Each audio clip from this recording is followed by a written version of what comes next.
It's good to have all of you back here with us in this series called The Law of Karma, Destiny and Choice.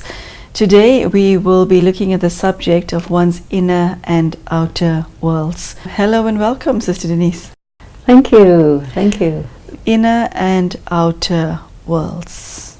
If I look at what humanity has become as a whole, it is now more common to spend more time in the outer world, especially with our electronic gadgets that keep us busy all day, every day, and pay little or no attention to our inner worlds. That's exactly right. And we need to understand that the more the soul is depleted, the more they're disconnected from the inner world. And there's very important things going on in the inner world that you have no idea about.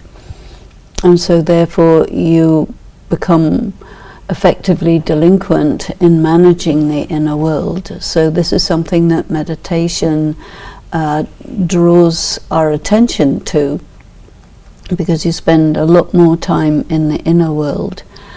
But the thing that's important, I think, in our culture is to realize that children are prevented from developing their inner world, and that's the time when you develop it. What does that mean?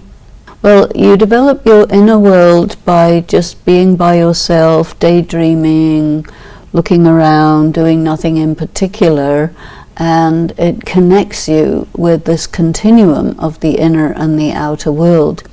But when you're always made to do something, you're always pulled into the world of sense perception, then your inner world becomes a desert. And then your mind, your feelings, all of that is starved, you see. And so it's a real handicap for a person, but people don't get it. Okay, so you've just described the entire planet. Okay, so what is the work that now has to be done? We've talked in other episodes about being disconnected, needing to heal, having got corrupted, having got depleted. And so what has to be done is to meditate and to attend to the inner world. This is where your healing lies. This is also where your demons live. And your subconscious plays a huge part in your outer world. And if your inner world is neglected, then your demons take over everything. So this we need to look at. I think a lot of us, whether we want to admit it or not, have become addicted to our television set, our cell phones, and everything on the outside. It's so much easier being on the outside because we play on the outside, we engage, we interact. For many, it works being that way. What is the danger of remaining like that? The danger is you become out of balance. And for anything to run smoothly, you have to be in very good balance. I once saw a documentary about how to build the tracks for bullet trains. And those tracks have to be so parallel, so on the same level, so accurate that the train can fly by at 300 miles an hour. So that requires very careful engineering.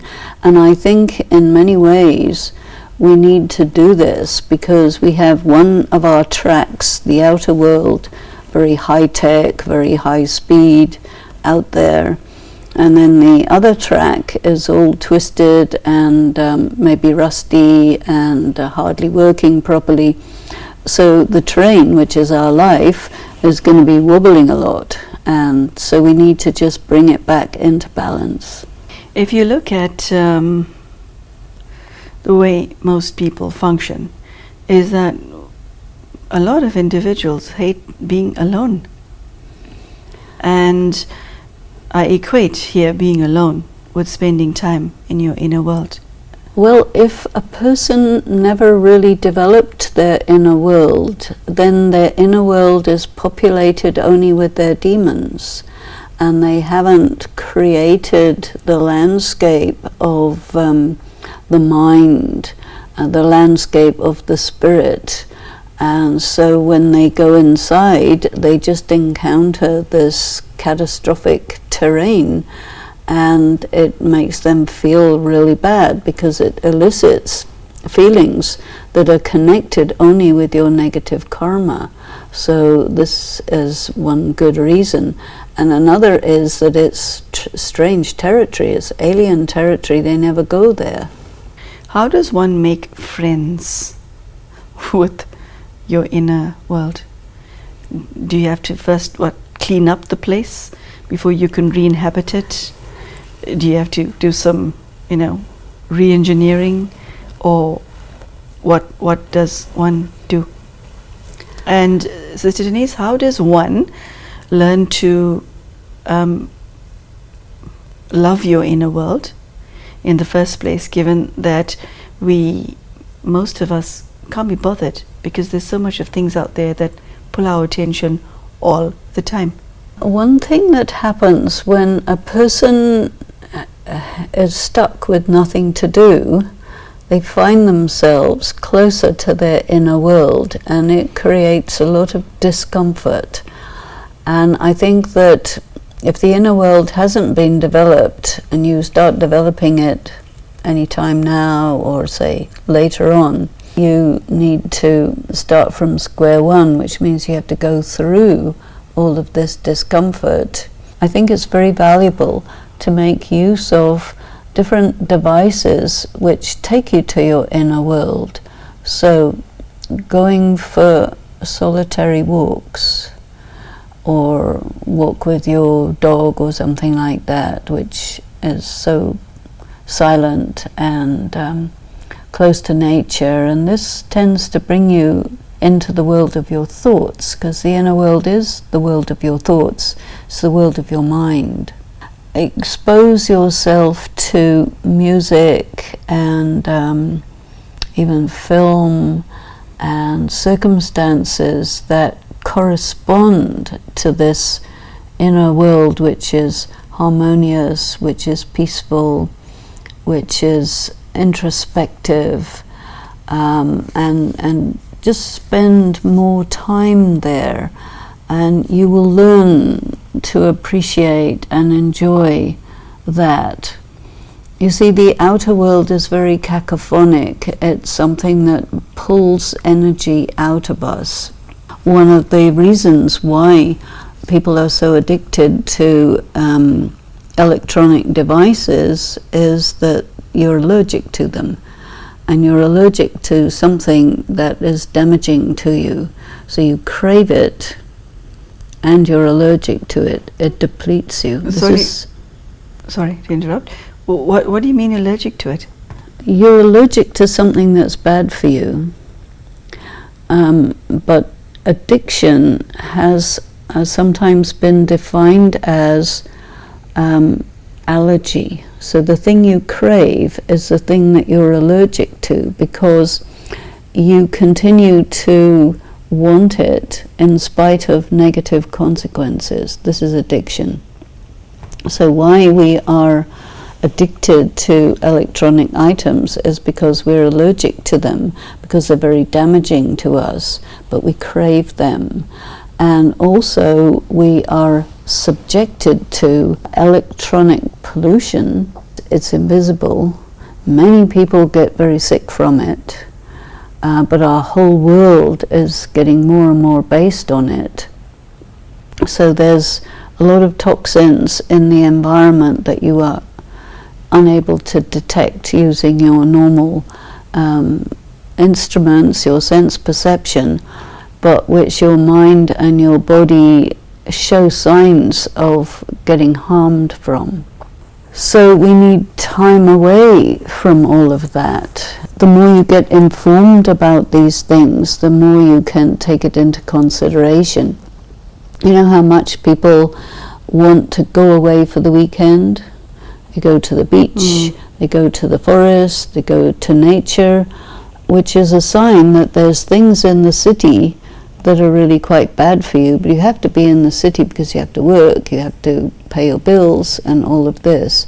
Meditation is very good, but to get to a point where you can meditate, I think you need to make use of so many things that are there that are meditative, that incline you towards that more calm, peaceful, stable kind of vibration, which is very healing. So expose yourself to some of those things that will get you on that track. Does a heavy karmic burden force oneself to deal more with one's inner world? I think it does two things. On one hand, it pulls you away from your inner world, but at the same time, it does force you to go to your inner world. So you'd have to be dealing with opposing energies there. It is also said that you only really turn to God in the direst circumstances. So your heavy karma will do that. And because you have heavy karma, your spiritual journey will be fraught with difficulties because you're dealing with the consequences of heavy karma at every step. But yet, that heavy karma pushes you to the inner world, the inner life, and your relationship with God. So it's a paradoxical situation. Yeah, it is. You mentioned in a previous episode that we have a lot of healing to do. So when it comes to facing yourself, tell us where one begins and how to start this inward journey, given that a lot of individuals are simply out of touch with themselves. Definitely. I think, generally speaking, some circumstance in life will trigger it. It could be as simple as you read an article, or somebody takes you along to a meditation session or something like this, and you say, oh, that's nice, I think I like to develop this a little bit. It can be as simple as that. Or it can be that you experience something really going wrong, and you decide that you're going to do some psychotherapy, because that will also bring you to your inner world, but it will not give you necessarily enough material to really develop your inner world, because psychotherapy will focus on your behavior and good habits, good communication habits, good thinking habits, good lifestyle, and so on. But it may awaken a hunger in you that can only be satisfied by cultivating your inner world and going into that territory. And maybe when you go into that territory that's been neglected for a long time, it'll be similar to what happens when you open up a wall behind which the nature has just grown all kinds of things, and you have a jungle.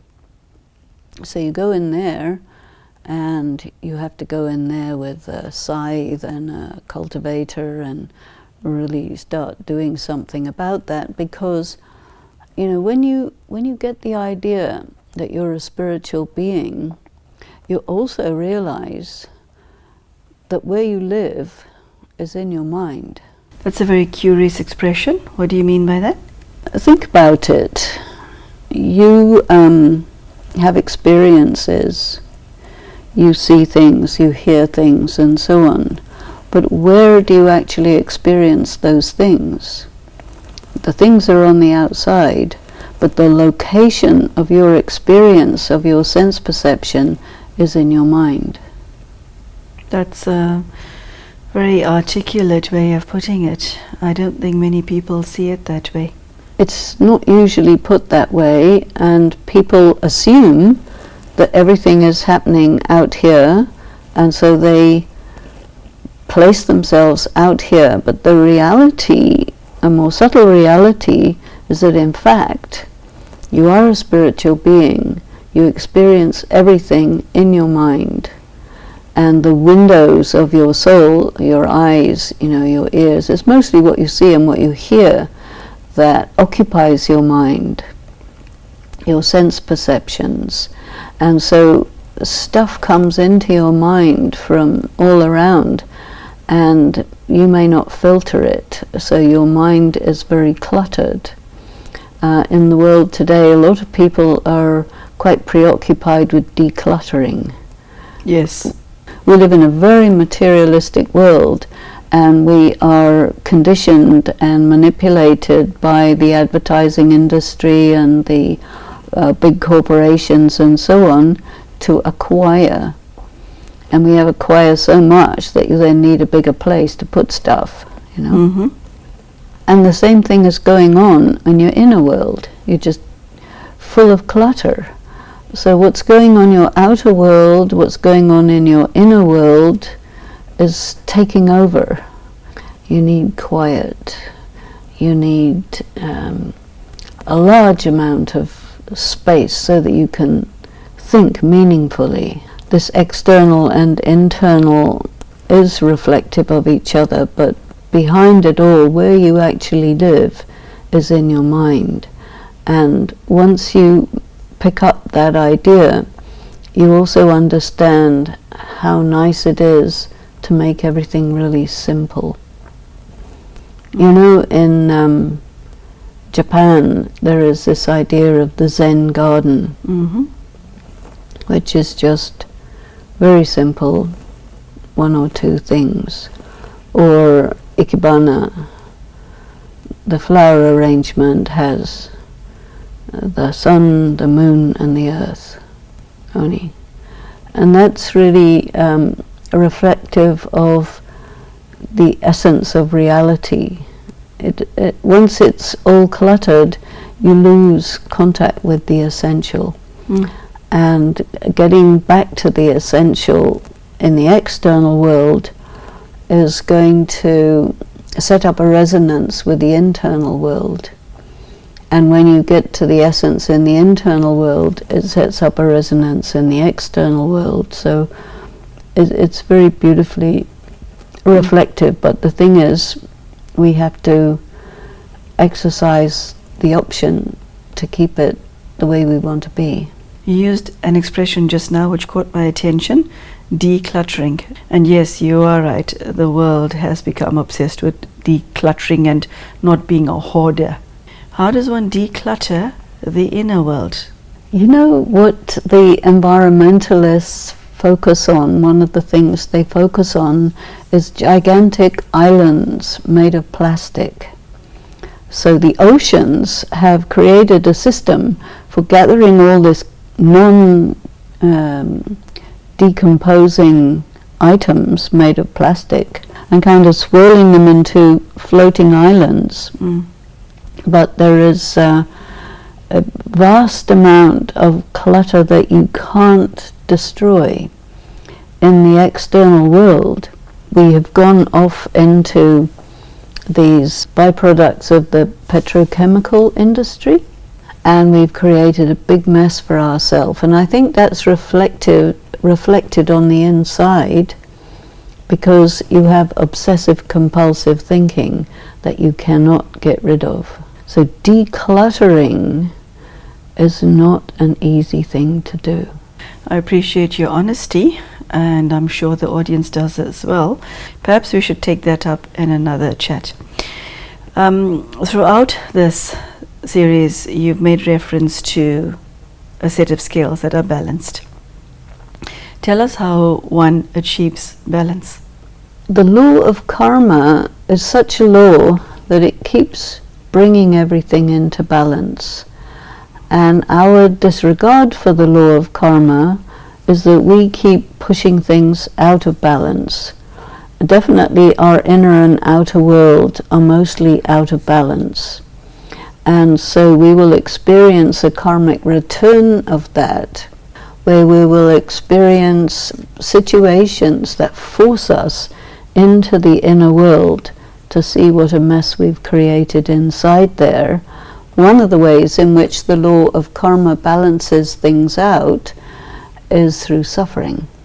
And so when you get suffering in the mind, whether it's a mental health problem, which many people have, emotional problems many people have, it's like a wake-up call that says, now you've got a mess on the inside and you have to attend to it.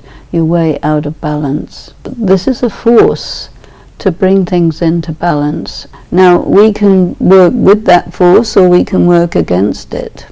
We live in a very materialistic world, a materialistic culture.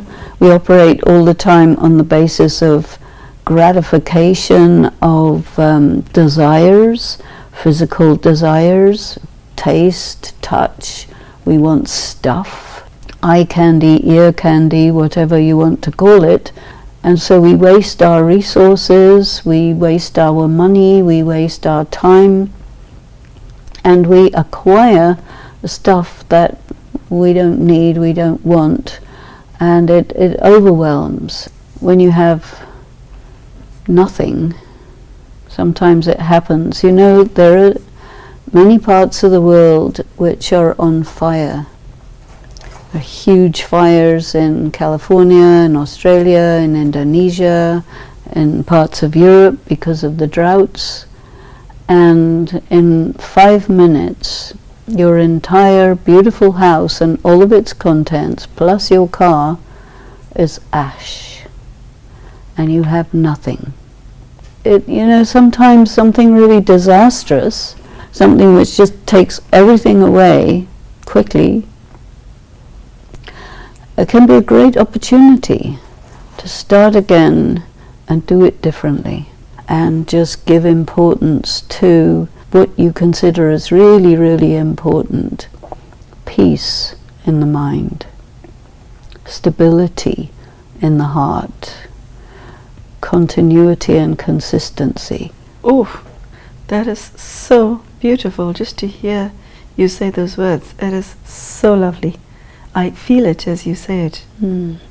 This really corresponds to the soul much better than all this eye candy. And yet we run away from it daily. Maybe we can say that all of this materialism, so addictive, is really something that we are allergic to. When all of a sudden everything is wiped out, maybe we can wake up and realize that that's not what life's about. You know, we got deceived by all these messages. We're continuously bombarded by messages from the commercial world that if you don't have this or that or the other, then you don't have any value, or you're not important, or no one will love you, or whatever. And so we're told all these lies.